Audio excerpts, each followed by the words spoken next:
Hi everyone, in front of me I've got Honor 90 Lite and let me share with you how to turn off running apps on this device.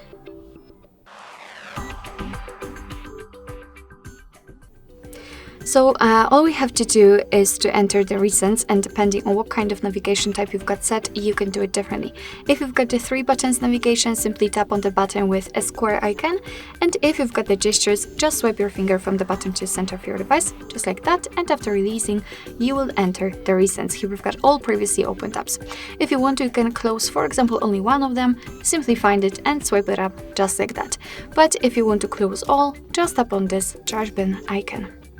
Now we can go back and check, and as you can see here we've got no recent items, which simply means that we just successfully closed all background apps. Alright, so that'll be all. Thank you so much for watching. I hope that this video was helpful, and if it was, please hit the subscribe button and leave the thumbs up.